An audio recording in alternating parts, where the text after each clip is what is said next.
రసం చేస్తావా ప్లీజ్? ఎందుకు నాన్న? నాకు ఇష్టం రసం. అవునా? ఓన్లీ రసం అన్నమా? ఓకే, డన్, చేసిస్తాను నీకు. మళ్ళీ నువ్వు చదువుకుంటావా? రసమన్నం చదువుకోవా? రసమన్నం చేసిచ్చినా చదువుకోవా? ఎందుకు? హాయ్ అండి, విన్నారు కదా మా పాపకి రసం అన్నం కావాలంట. సో రండి, మీతో కూడా మా పాప తినే రసం రెసిపీ మీతో షేర్ చేసుకుంటాను. దీంట్లో స్పైస్ అసలు ఉండదు, మీరు మీ పిల్లలకి టేస్ట్ చేపియండి.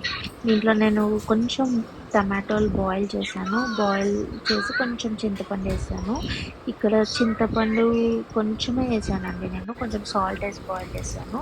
ఆఫ్టర్ బాయిల్ అయ్యాక ఇది మొత్తం స్మాష్ చేసేసి దీని ప్యూరీ అంతా తీసేస్తే బెటర్ అండి, ఎందుకంటే పిల్లలు ఇష్టపడరు ఈ ప్యూరీ అంతా తీసేసాక మనకి కన్సిస్టెన్సీ వస్తుందండి జ్యూస్ది, టమాటో ఇంకా చింతపండుది.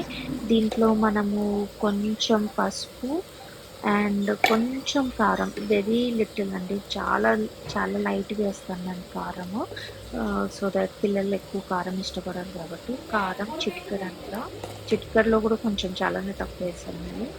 అండ్ సాల్ట్ కూడా నేను మినిమలే వేస్తాను, నేను ఇక్కడ పింక్ సాల్ట్ వాడతాను పిల్లల హెల్త్కి మంచిది అని చెప్పేసి. మీరు చూడండి, ఇక్కడ నేను జస్ట్ హాఫ్ స్పూన్ సాల్ట్ వేసాను, పింక్ సాల్ట్. ఇక్కడ నేను ఒక 3 వెల్లుల్లి అండ్ కొంచెం మిరియాలు చాలా మంచిదండి పిల్లలకి, అవాయిడ్ చేయకండి మిరియాలు. కొంచెం జీలకర్ర వేసి దంచి దాన్ని పౌడర్ చేసి నేను రసంలో యాడ్. చూసారు కదా, ఇదంతా ఫైన్ అయిపోయింది దంచాక.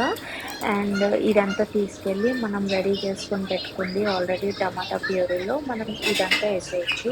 ఇది గట్ హెల్త్కి చాలా మంచిదండి పిల్లలకి, ప్లీజ్ అవాయిడ్ చేయకండి ఇది. అండ్ దీంట్లో నేను కొంచెం కొత్తిమీర వేసి బాగా వాటర్ యాడ్ చేసేసి నేను దీన్ని, ఎందుకంటే ఇది రసం కదా, బాగా ఎక్కువనే వాటర్ పోసాను. దాని తర్వాత నేను దీన్ని బాయిలింగ్కి పెట్టాను. ఒక 2 బాయిల్స్ వచ్చాక చూస్తున్నారు కదా ఎంత బాగా బాయిల్ అయిపోతుందో రసము.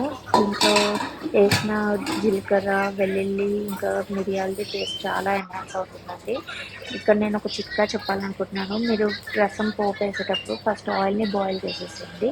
బాయిల్ చేశాక మీకు స్టవ్ ఆఫ్ చేసేసినాక మీకు దీంట్లో ఆవాలు, జీలకర్ర, ఎండుమిర్చి వేయండి, వెల్లుల్లి వేయకండి ఎందుకంటే మనం ఆల్రెడీ వెల్లుల్లి వేసాం కాబట్టి.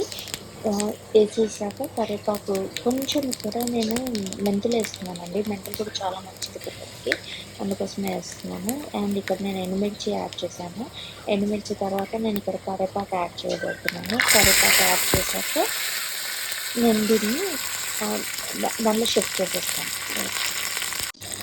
సో అంతే అండి, ఆల్మోస్ట్ రసం రెడీ అయిపోయింది. ఇప్పుడు మా పాప రియాక్షన్ చూద్దాం.